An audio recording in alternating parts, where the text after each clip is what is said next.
Good day, everyone. Welcome to my class. This is ACC 107 or Intermediate Accounting Part 2. I am your instructor, Sir Jukes, and I'll be using the PowerPoint slides of Mr. Zeus Vernon B. Milan 2020 edition.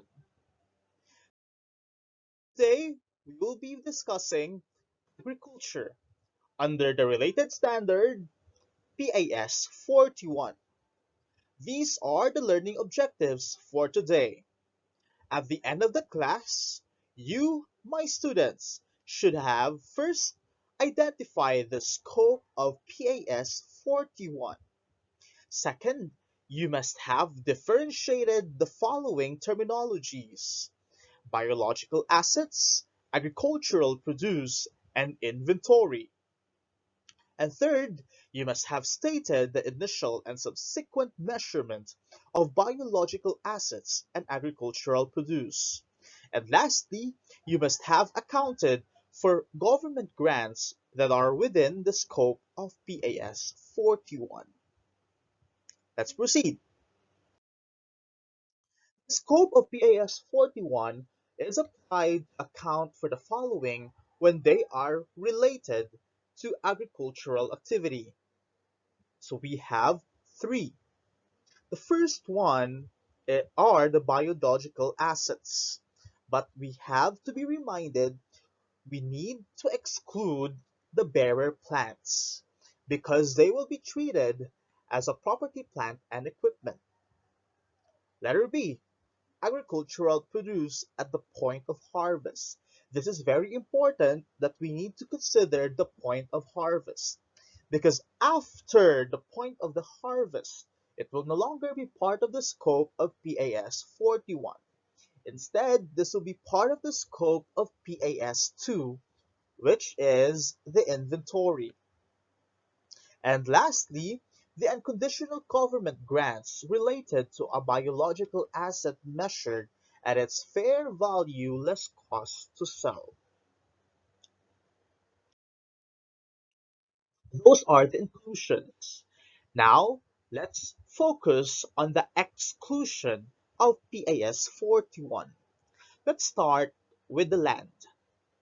If we say the land, we know that this is part of PAS 16 in general, and it could also be part of PAS 40 if it qualifies as an investment property. But let me give you a concrete example. In your crop, in your crop of corn, the corns which are planted and ready for harvest will be considered as a biological asset. However, the land where these crops are planted, this will be form part of PIS 16 over property, plant, and equipment. The second, which should not be applied as part of PIS 41, are the bearer plants related to agricultural activity. The best example, would be the mango tree. The mangoes that are possibly good for harvest and which are ready for harvest, or the picked mango fruit, will be part of the agricultural produce, which is also one of the scope of PAS 41. However, the mango tree, which could survive for more than a year, and wherein you can utilize this for more than a year, which is one of the characteristic of a property, plant, and equipment, is part of the scope of PAS 16. Letter C, the government grants related to the bearer plants. Since the bearer plants are not part of the PAS 41 scope, then its government grants related to the bearer plants will not also be part of PAS 41. Instead, this will be part of the PAS 20, or the accounting for the government grants and disclosure of government assistance. And lastly, the intangible assets. There might be intangible assets that would relate to the biological assets or agricultural produce. However, this will be a separate recognition on PAS 38 or the Intangible Assets Standards. We have a note here. PAS 41 applied to agricultural produce at the point of harvest. However, after the point of harvest, it will no longer be part of the scope of PAS 41. This will be form part of PAS 2 or the inventories. Let me give you a concrete example. For for instance, you have a cow. This cow, you can utilize the milk of the cow. The harvested milk will be form part of the agricultural produce. By the way, the cow is a biological asset. Now, the biological asset cow can produce the milk. The milk that is harvested is an agricultural produce at the point of the harvest. However, after harvesting, you decided to process the milk to become a pasteurized milk. Now, this milk will be part of the PIS2. The pasteurized milk is now ready for selling, which is an inventory.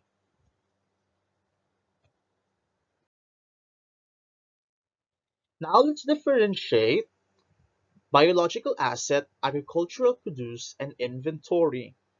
If that is a living animal or plant, that is a biological asset. However, again, I would like to repeat all the bearer plants. So later on, we will be discussing further what are bearer plants.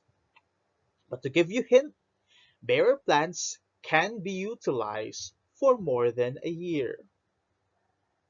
Next, the unprocessed harvested product is an agricultural produce. However, if this will now be processed, it will become an inventory under PAS2. This is the example. This is a cow.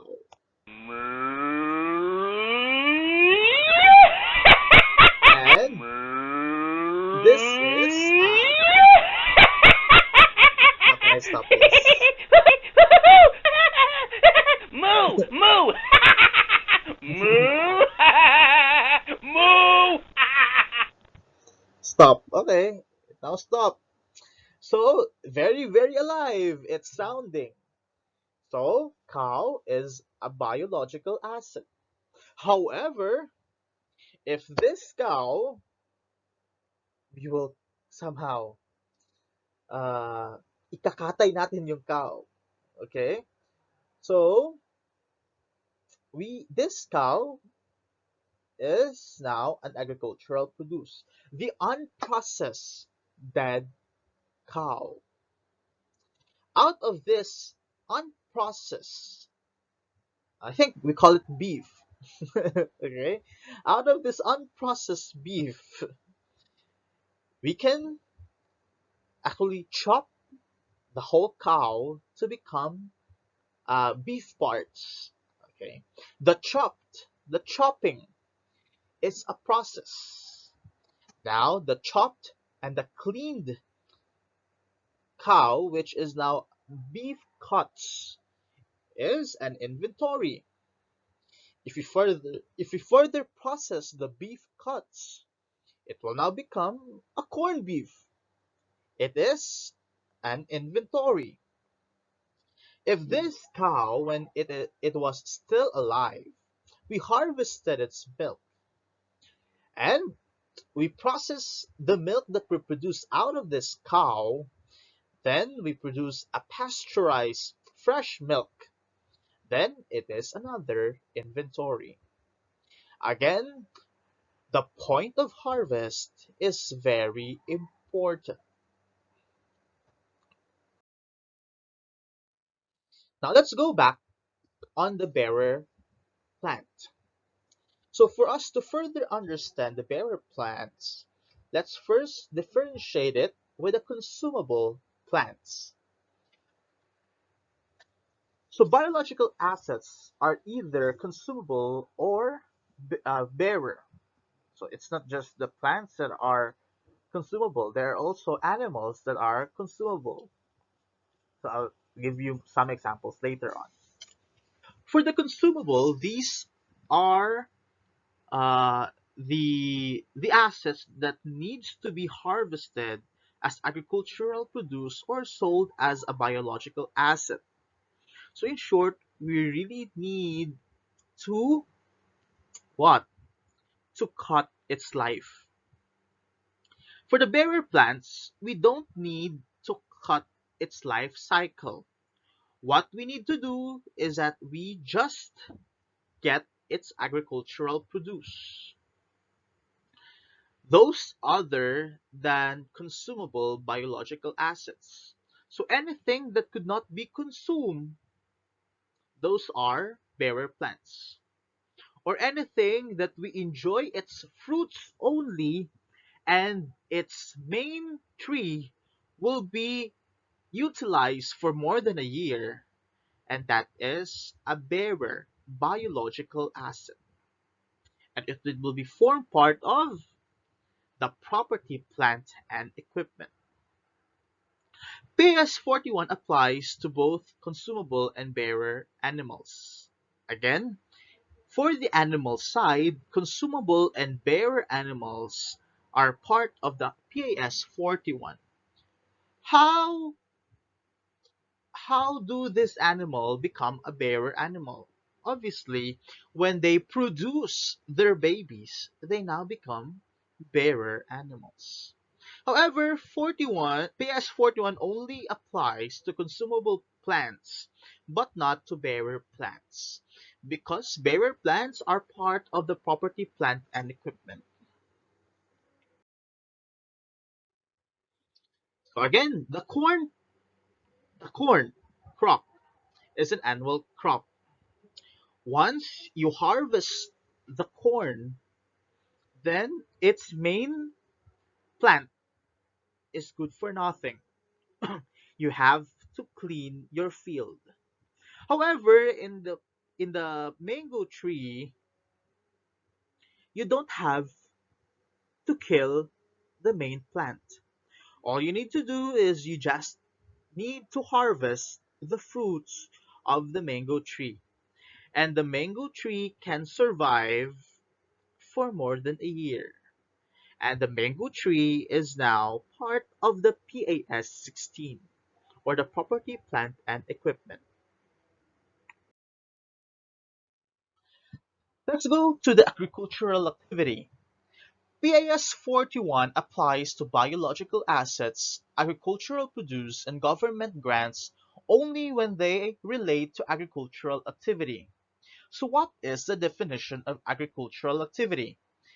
It is the management by the entity of the biological transformation of biological assets for sale into agricultural produce or into additional biological asset.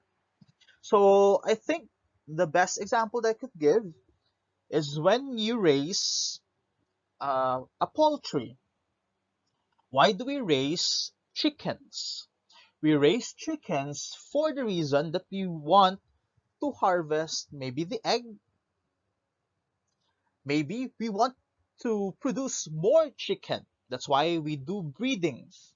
We breed the rooster, we breed the hen so that it can produce chicks. The chicks will now grow into either a rooster or a hen, and again, it will be ready for another transformation.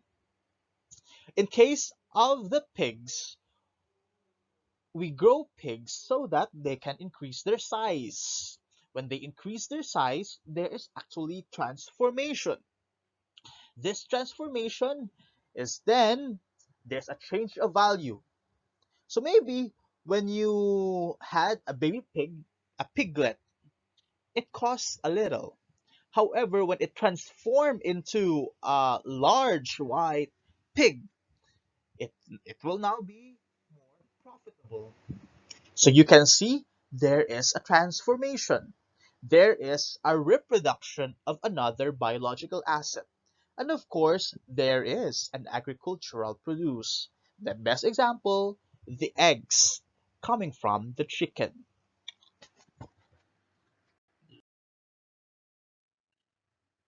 Common features of agricultural activity. The first one, it has the capability to change. Living animals and plants are capable of biological transformation. Sana all kayang mag-change. Ikaw ba, kaya mo mag-change? Letter B, management of change. Management facilitates biological transformation by enhancing or at least stabilizing condition necessary for the process to take place. Harvesting from unmanaged sources is not agricultural activity. What do we mean by this? For example, there is a tree that just sprouts and you didn't manage this tree. Actually, this is not an agricultural activity.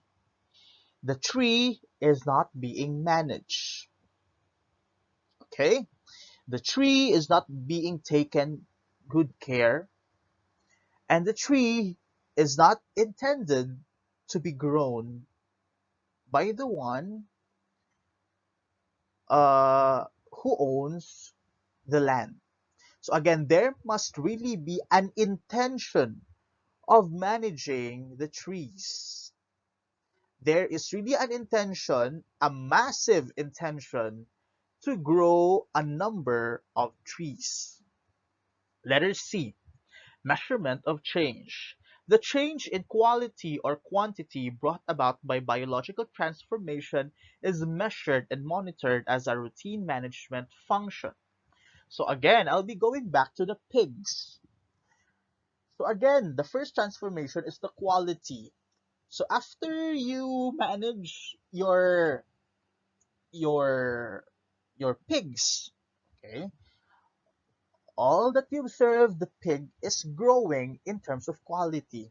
At the same time, if this is a female pig, then you can expect that it will produce baby pigs or the piglets. So there is now an increase in quantity. How do we do the recognition of the biological assets and agricultural produce?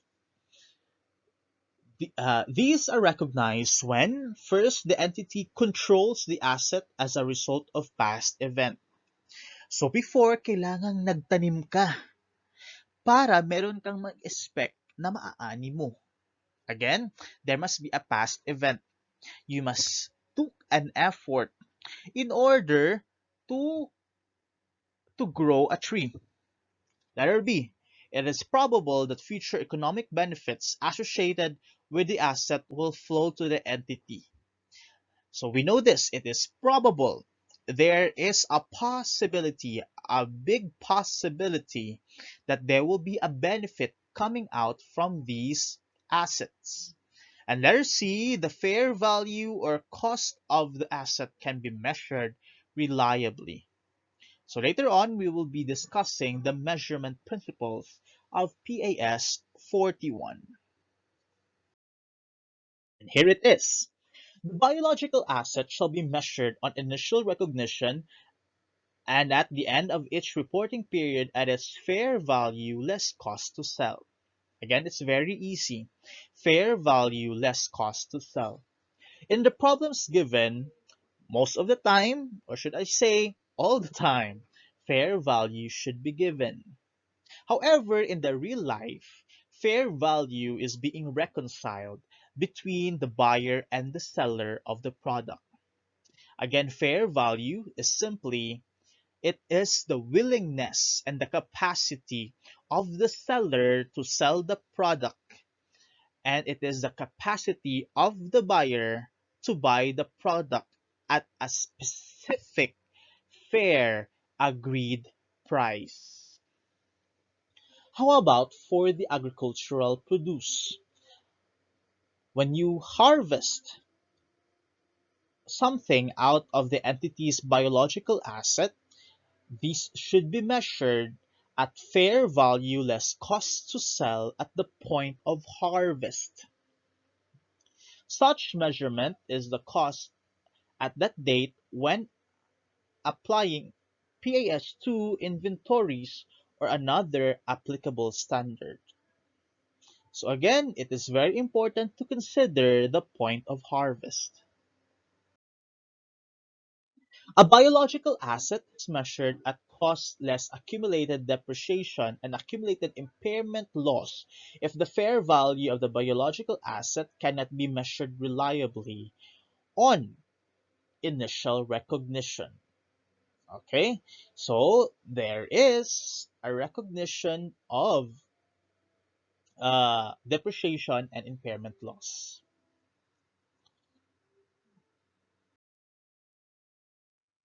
Now let's go to the definition. Fair value is the price that would be received to sell an asset or paid to transfer a liability in orderly transaction between market participants at the measurement date. So I have explained this one. So who are the participants? Basically, the buyer and the seller. They must have the capacity and the intention of exchanging the product. And they have agreed at a specific price. When we say cost to sell, are the incremental costs directly attributable to the disposal of an asset, excluding finance costs and income taxes. So, what are the example of these finance costs and income taxes? Commission to brokers, levies on regulatory agencies and commodity exchanges, and transfer taxes and duties. Letters, the third point, costs to sell do not include transport costs, advertising costs, income taxes, and interest expense. So please take note this one when you solve problems. Fourth point, if location is a characteristic of the biological asset, the price of the principal or the most advantageous market shall be adjusted for the transport cost.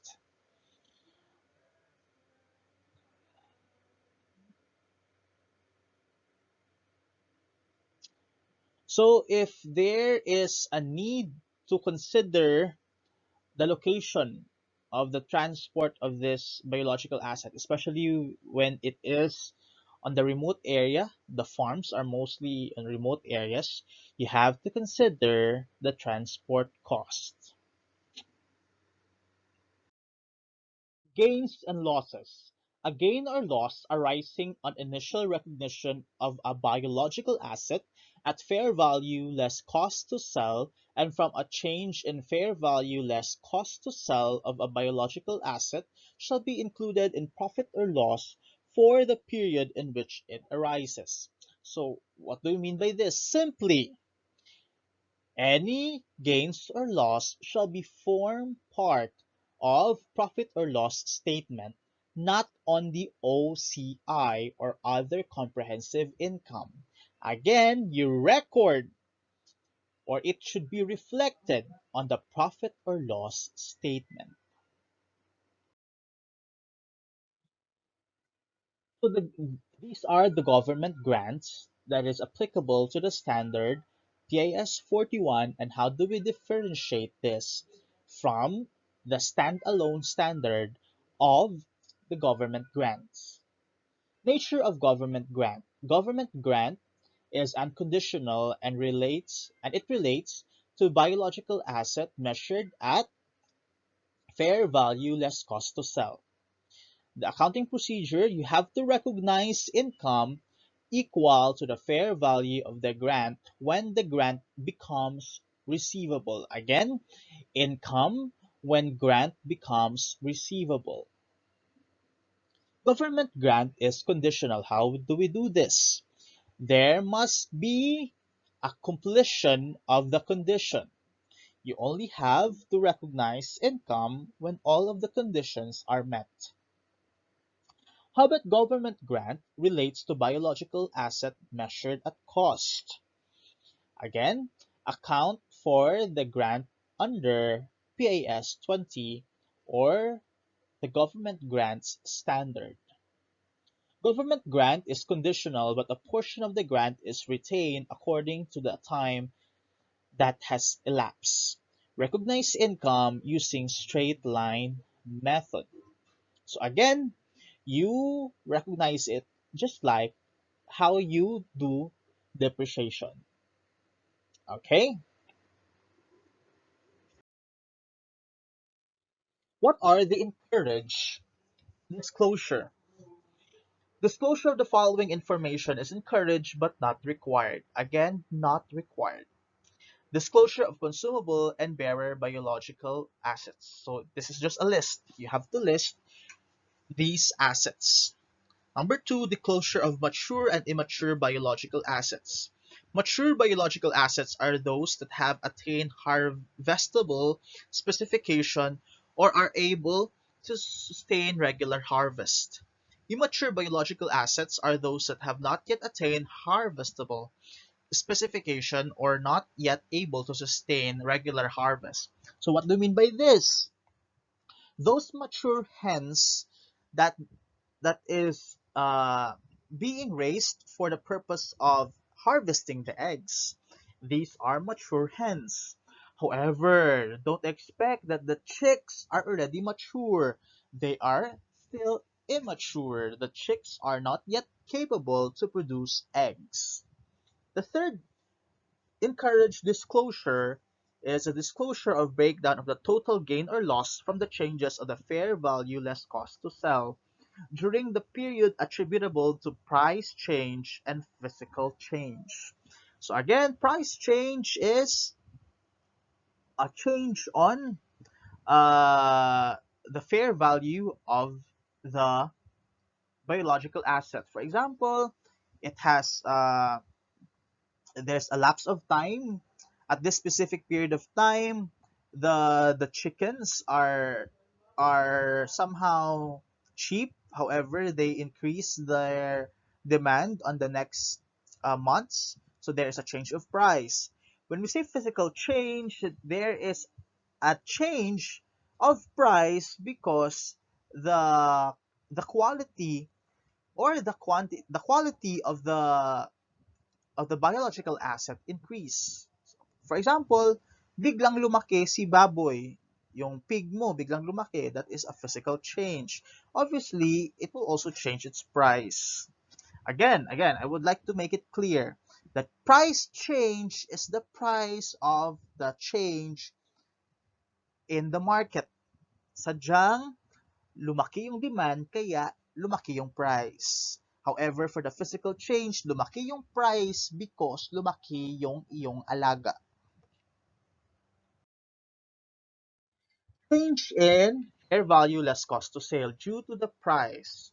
So the fair value less cost to sell on the end, age as of the beginning, minus the fair value cost to sell beginning, age as of the beginning, times the quantity of your alaga. Due to physical change, fair value less cost to sell and age as of the end minus the fair value less cost to sell and age as of the beginning times the quantity. And you have to consider yung mga nadagdag na mga anak ng iyong alaga. Now, my dear students, on the remaining parts of the activity that I shared to you, please religiously, diligently, independently study all those activities because it will help you to improve your learning on the topic agriculture. If you have questions, don't be hesitant to reach out to me. And a reminder to everyone before we end, please completely submit your activity for the day before 11:59 p.m. or before midnight. So thank you. Enjoy your day, everyone.